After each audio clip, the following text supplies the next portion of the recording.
शाहिद शहजाद मेंगल, मूसा कॉलोनी, किली मेंगलाबाद, जो कि एक पसमानदा इलाका है, जिसके आप भाई को भी मैंने कई मरतबा तकलीफ़ दी और आप ख़ुद आए, कवरेज किया आपने। शायद आपके पास वो पुराने वीडियोज़ भी पड़े होंगे कि आपने चलाए भी। और मैं सबसे पहले कायद सरियाब मीर मोहम्मद उस्मान पिरकानी साहब और सरियाब फोरम के जीतरा आपको और बाकी जो अब्दुल मालिक आज़ाद साहब हैं, फ़िदा हुसैन मेंगल साहब हैं, जिन्होंने बहुत कोशिश की हमारे इलाके के लिए। अक्सर हम उनके पास जाते थे और उन्होंने हमें यकीन दिलाया, लेकिन आज जो उन्होंने हमसे वादा किया वो पूरा कर दिया। असल में बात वो होता है, जो लीडर वही होता है जो वादा अपना निभाता है। और मीर साहब ने जो है वो अपना वादा पूरा किया, हमारे नालियाँ भी बनाए और रोड भी बनाए। इंशाल्लाह आगे हमें उम्मीद है कि हम कुछ भी कहेंगे उन्हें इंशाल्लाह हमें इनकार नहीं करेंगे। और हमारा इलाका बिल्कुल अभी आपके सामने है। आप यार अल्हम्दुलिल्लाह अभी तो इतनी चेंजिंग हो गई है। इंशाल्लाह मेरे ख्याल में सेटेलाइट होम से ज़्यादा इंशाल्लाह अब लोग जो है आपके सरियाब को इंशाल्लाह देखते हैं और पसंद करते हैं। जो अभी इन्होंने बनाए हैं हमारे मेंगलाबाद के अलावा इन्होंने गौराबाद में बनाए हैं, सरियाब मिल में बनाए हैं, बहुत से इलाकों में इन्होंने जो काम किया है। समझ गया, ये खिलजी कॉलोनी हमारा हो गया, इसमें अलीज़ई हो गया है, इन इलाकों में पिरकानियाबाद में काम किया है इन्होंने अल्हम्दुलिल्लाह। अभी तो इंशाल्लाह मैं कहता हूँ कि सेटेलाइट टाउन के रोड टूटे हुए इंशाल्लाह हमारे तो बहुत अच्छे हैं इनसे, और खुले अच्छे नालियाँ बनाए इन्होंने, अच्छे रोड बनाए हमारे लिए। हम तहे दिल से शुक्रिया अदा करते हैं मीर उस्मान साहब का और बाकी जो इनके टीम में शामिल हैं, अब्दुल मालिक आज़ाद साहब हैं, फ़िदा हुसैन साहब है, आगा जान हैं, बाकी सारे दोस्त जो हैं इनके साथ हैं। हम मीर जाम कमाल साहब का भी हम शुक्रिया अदा करते हैं जिन्होंने अपने फ़ंड से हमारे लिए जो मुख्तस किया सरियाब के लिए, हम तहे दिल से शुक्रिया अदा करते हैं। वालेकुम, ज़ यूसुफ हैदरी पकौम खिलजयम मूसा कॉलोनी कली फ़कीराबाद पिरकानियाबाद ओसेदुनकी یم، یعنی چې تقریبا د 25 کلو څخه دلته اوسېږم. نو زموږ په علاقه کې تقریبا د 25 کاله بعد داسې ترقیاتي کارونه وشو چې هغه په د 25 کاله کې موږ په دې علاقه کې دونه ترقیاتي کار نه و لیدلی.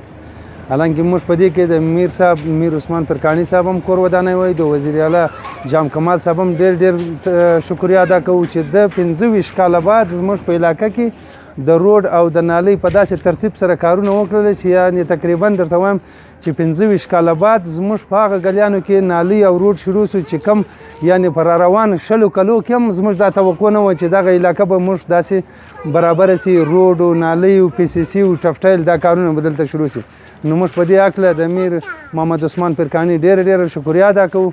ورسره د جام کمال صاحب چې هغه زموږ دې علاقې ته توجه وکړله او دا ډېر خسته حاله علاقه وه. تقریبا د نن څخه 20 کاله مخکې، یعنې 25 کاله مخکې دلته جمعیت یو وار راغلی و چې هغه یو څو ګلۍ دلته موږ ته کار وکړه. هغه هم داسې په داسې ترتیب باندې چې چیرې د دوی خپل یونټان د دوی خپل ترتیب برابر په هغه علاقو کې وکړه.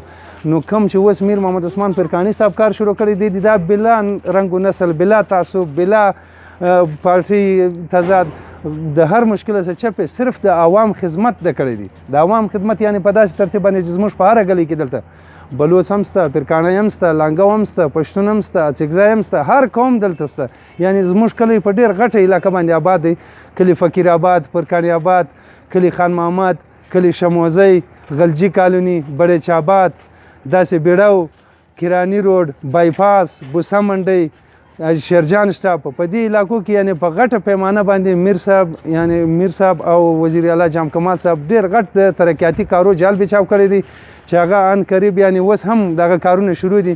په دې علاقه کې تاسو لیدای شئ دا نالیانې، دا روډونه تقریبا کم از کم اوس میر صاحب چې دلته موږ ته کارونه راکړي 14-16 ګلۍ، یعنی صرف په فقیرآباد او پرکانیاباد کې تقریبا 16-18 ګلۍ دي چې په دا مقدار باندې کار درننه پورې نه کم ایم پی ای کړی دی، نه کم ایم این ای کړی دی، نه کم سابقه وزیر اعلیګان چې راغلي، نه هغو دلته داسې په داسې غټه پیمانه باندې کار کړی دی. نو موږ بیا هم په ډېره غټه سطح باندې د میر محمد عثمان پرکاني صاحب شکریه ادا کوو. ورسره د جام کمال صاحب چې هغه زموږ د خسته حاله علاقې ته ډېره توجه وکړه. موږ بیا هم د ډېر منتوار یو. زموږ د علاقې خلک د ده څخه ډېر خوشحاله دي. ولې په دې چې میر صاحب زموږ په علاقه کې و، یعنې دې علاقې ته که میر صاحب نه وای چا داسې په غور سره توجه نه کوله، نو بیا هم موږ د ټول علاقې خلک د میر صاحب کور ودانۍ وایو چې په دې علاقه کې یعنې دا تاسو خپله لیدای سئ روډ او نالۍ دلته مخکې وجود نه درلوده. یعنی دا داسې ګلیانې وو چې په دې کې ټرکټر غټې ګاډۍ کوچنۍ ګاډۍ یعنی موټرسایکل والا خو سایکل والا خو ډېر پریشان وو حتی د خلکو مریضان خلکو ته د اوبو رسول یعنی خلک ډېر په غټ مشکل باندې اخته وو نو اوس انشاءالله چې موږ ګورو په ډېره غټه پیمانه باندې کار شوی دی او دا کار روان دی انشاءالله دوامدار ان قریب په څو وختو کې به دا کارونه سره مکمل شي بیا موږ سره مخاطب شو چې موږ کم کارونه شروع کړي وو دا دون عمر چې موږ په کمو کارو باندې اخته وو هغه کارونه به انشاءالله په راتلونکي څو وختو کې پای تکمیل ته ورسیږي نو بیا هم زموږ د خوا زموږ د علاقې د خوا زه یوسف خلجی او په شمول د زموږ د علاقې خلکو د میر صاحب او د جام کمال صاحب بیا هم ډېر غټ کور ودانۍ وایو نو هر کله د خدای راولي موږ د په خدمت کې نو انشاءالله د خدمت به موږ کوو په آینده کې هم ډېره مننه नाम शहजाद अहमद मेंगल है। ये मूसा कॉलोनी के लिए मेंगल आबाद इलाका है। बलूचिस्तान अवामी पार्टी जाम कमाल साहब और ख़ुसूसन मीर मोहम्मद उस्मान पिरकानी की तहे दिल से शुक्रिया अदा करते हैं। मेरा तो एक दूसरा सियासी पार्टी से ताल्लुक़ है लेकिन इस वक्त जो काम मीर मोहम्मद उस्मान पिरकानी ने किया है बहुत ज़बरदस्त। हम उनके पूरे शहर उनके शुक्रिया अदा करते हैं। बिल्कुल हम लोग ये काम हाईवे काम है यहाँ पे किया है उन्होंने बहुत ज़बरदस्त काम जो कि इंजीनियर्स ख़ुद आके चेक और हम आवाम बिल्कुल मुतमईन है। पहले अक्सर बाकी हम लोग काम देखे किसी और पार्टी की यहाँ पे बहुत ज़्यादा सियासी पार्टी मैं नाम नहीं लेना चाहता हूँ और जैसे आम खास करके चले गए 2-3 महीने के बाद टूट फूट हो गए। इससे हम काफ़ी मुतमईन है। बड़े बड़े नालियाँ बिछाए गए रोड ज़बरदस्त रोड मैं क्या बताऊँ कि ऐसे अल्फाज नहीं है जो मीर मोहम्मद उस्मान पिरकानी की शुक्रिया हम अदा कर सकें। जी बिल्कुल सरिया में मैं कह रहा हूँ कि मैं जब से ओश अपने संभाला हूँ बड़े होके जो मैंने ऐसे काम नहीं देखे जो मीर मोहम्मद उस्मान साहब ने कर रहा है। बलूचिस्तान अवामी पार्टी बहुत ज़बरदस्त काम कर रहा है। सरिया पे उनका रुख है बहुत ज़बरदस्त। पहले तो यहाँ पे हम खास देखते ना कोई सफाई का निज़ाम था ना कोई नालियाँ था।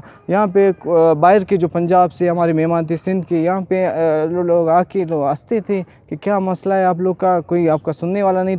उस टाइम बिल्कुल कोई सुनने वाला नहीं था। ये तो बग़ैर इक़्तिदार के ऐसे काम कर रहे हैं माशाल्लाह बहुत ज़बरदस्त काम कर रहे हैं। जाम साहब का भी हम शुक्रिया अदा करते हैं जो हम पर तवज्जो दिया। सरियाब के बहुत पसमानदा गरीब इलाका था जो उन्होंने अब ज़बरदस्त बनाया। जो अब मैं क्या कह रहा हूँ कि जब बारिश होता था तो हम काफ़ी परेशान होते थे।